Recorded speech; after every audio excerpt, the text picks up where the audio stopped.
dating CE, ang former executive secretary ng Pangulong Bangag, at ngayon naninindigan na kasama ang mamamayan para sa pagtatayo ng mabuting pamamahala at tunay na pagsulong ng sambayanang Pilipino. Let's welcome in solidarity tonight sa Liwasang Bonifacio Atty. Vic Rodriguez.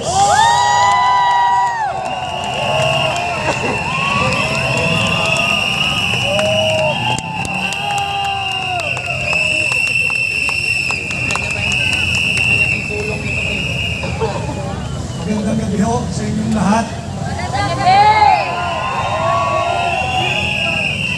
Ito ho ay ang inyong panglimang araw na po ba? At ako ay naririto to stand in solidarity with you, not because I am a member of KOJC, not because I am a lawyer of Pastor Apollo Kibuloy, not because I am a lawyer of any of the members of the KOJC, and not because I have a program or I am an anchor in any of the SNNI program. I am here as a Filipino to stand in solidarity with my fellow Filipinos. Many people, even from other religious denomination or religious sect, have tried to simplify this whole issue as between your leader and KOJC alone, which I appeal to the many of our Filipino brothers now who are watching. Alam kong marami nakasubaybay.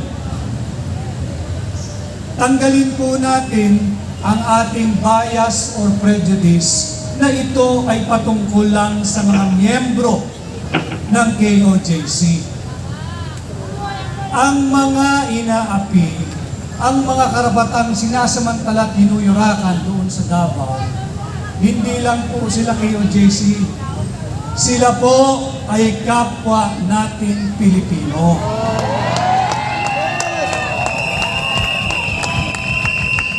Ako ho ay mula sa Roman Catholic. At hindi rin naman ako mananahimik kung ang nangyayari sa inyong organisasyon, sa inyong sekta o sa inyong relihiyon ay ginagawa sa simbahang Katoliko. Hindi dahil sa simbahang Katoliko kung miyembro, kundi sila rin ay kapwa nating Pilipino. Yung pagrespeto, respect for humanity, walang kinikilalang nationality, walang kinikilalang relihiyon, walang kinikilalang political affiliation.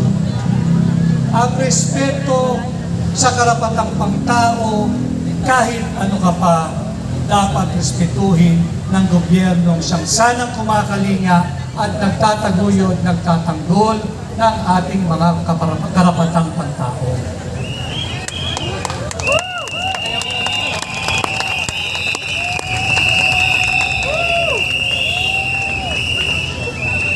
Kaya ako ay naririto nakikiisa sa inyo ngayong gabi. Ulitin ko bilang isang Pilipino. Dahil hindi dapat saktan, hindi dapat abusuhin, at hindi dapat yurakan ang karapatang pantao ng mga Pilipino. Higit sa lahat, ng mga alagad ng batas na dapat sana'y naglilingkod, nagsisilbi, nagtatanggol, at nagtataguyod ng kaayusan sa ating lipunan. I am aware of what's happening. I know there is a case. Pasensya na ho kayo. Ito'y tapatang usapan. Alam ko pang ilang gabi nyo narito, nababasa kayo ng ulan, nagpapakapagod, sapagkat pinaglalaban ninyo ay prinsipyo at inyong karapatan. Alam naman natin may ikinaso sa inyong pinuno, sa inyong leader. At rinerespeto natin yan. Subalit hindi nangangahulugan, siya ay guilty na. But should he surrender, should he submit himself to the jurisdiction of the court? That is a $1 million question that he alone can answer, that he alone should answer. Not any of us, not the lawyers, especially not me. But again, I am here to stand with you, my fellow Filipinos. Hindi tayo dapat ang nag-aaway-away at higit sa lahat, hindi tayo dapat sinasaktan, pinagmamalabisan ng gobyernong dapat sana'y nag-aalaga, nagkakalinga, nagpoprotekta at nagtataguyod sa ating mga karapatan.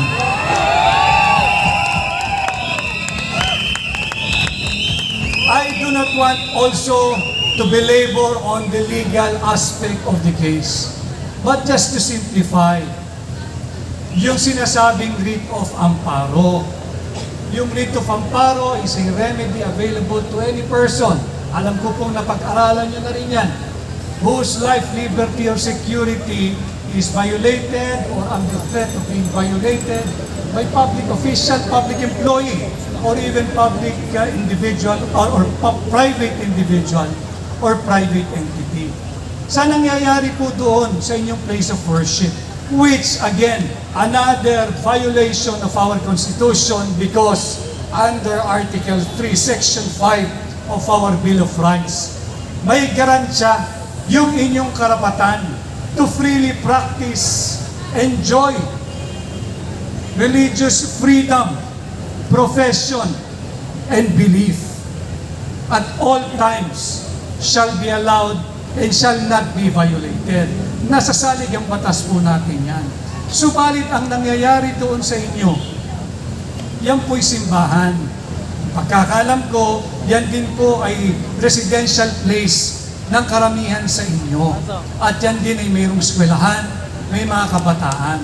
Subalit, yung mga kabataang Pilipino, yung mga kababaihang Pilipino, yung mga kababayan nating Pilipino na nagkataon ang kanilang religious belief, kagaya ninyo ay KOJC, hindi nangangahulugan meron ng lisensya ang ating mga alagad ng batas na sila'y gamitan ng tear gas.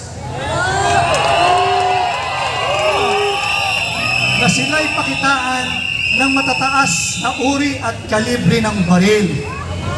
Na magdala ng mga sniper rifle at sniper personnel ng PNP. At magdala ng libu-libong tao just to enforce the warrant of arrest. Sinasabi nila, napakalaki daw ng compound ng KOJC sa Davao.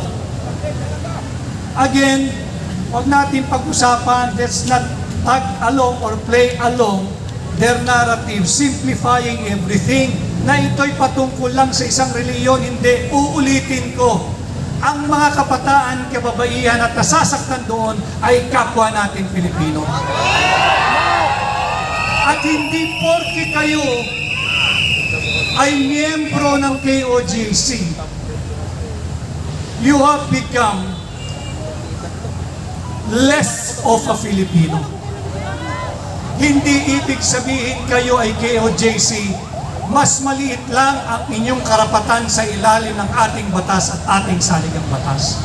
Pantay-pantay ang ating karapatan, anong relihiyon ka man, dahil tayong lahat ay Pilipino. At hindi dapat saktan ng Pilipino ang kapwa niya Pilipino.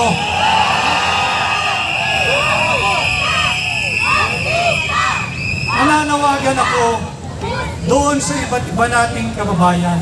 Hindi ho porke kayo ay magpapahatid ng salita rito, dadamay sa ating kapwa Pilipino, kayo ay magko-convert na into KOJC. Hindi. Tayo'y dumadamay sapagkat nasa ugali nating Pilipino na hindi tayo pumapayag na inaapi ang ating kapwa Pilipino. We cannot be selective when it comes to respect for humanity, humanity knows no religion, knows no nationality, knows no gender. Respect for humanity is absolute. And that is why I am here to stand in solidarity with all of you. Yun din ang aking pakiusap sa ating mga kapulisan. Tatandaan po ninyo, public office is a public trust. Bago kayo naging empleyado at opisyal ng gobyerno, kayo ay nanumpa sa saligang batas, na saligang batas din naman naming lahat na naririto ngayong gabi. KOJC ka man, Roman Catholic ka man, kung ano man ang sinusekta. And public office is a public trust. Sundin lamang po ninyo ang lawful orders. Meron din ho kayo, yung may mga asawa at pamilya, may mga asawa din ho kayo. Babae din po ang mga misis ninyo. May mga anak din ho siguro ang karamihan sa inyo. Just imagine kung sila yung tinitirgas ng kabaro ninyo. Tinutulak-tulak ng mga kabaro ninyo. Maghinay-hinay po tayo at nakikiusap kami, pairalin ninyo ang inyong pagiging Pilipino, pagiging makabansa, at pagiging tunay na tao. Yun ho ang aking mensahe.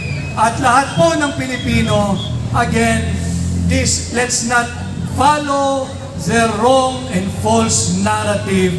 At ang nangyayari daw sa Davao ay dahil lamang may kaso ang inyong pastor, Apollo Kibuloy. Given na po iyan, but it doesn't give them the right to abuse any and every member of KOJC. Again,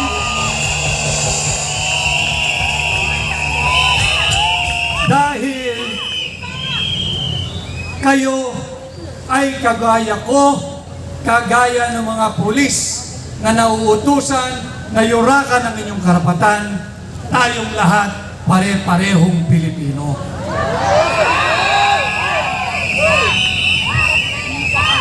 Yung paggamit nung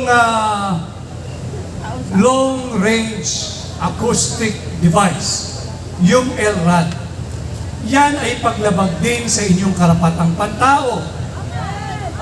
At yan din ay inuutos na doon sa Rito Camparo. Yan po yung mga karapatan natin, yung karapatan ninyo higit na kanilang linalabag. Itin ko, ako ho ay hindi abogado ng KOJC. Hindi po ninyo ako brother in the sense na ako'y miyembro ng KOJC. But yes, I am your brother, your Filipino brother, who will stand up for you, who will stay in solidarity with you, and who will try to defend, uphold, and protect your life. Maraming salamat, magandang gabi, at ako ho ay kaisa ninyo bilang mga Pilipino. Maraming salamat, Attorney Vic Rodriguez. Palakpakan natin muli. Brother Franco, I have to tell everybody here,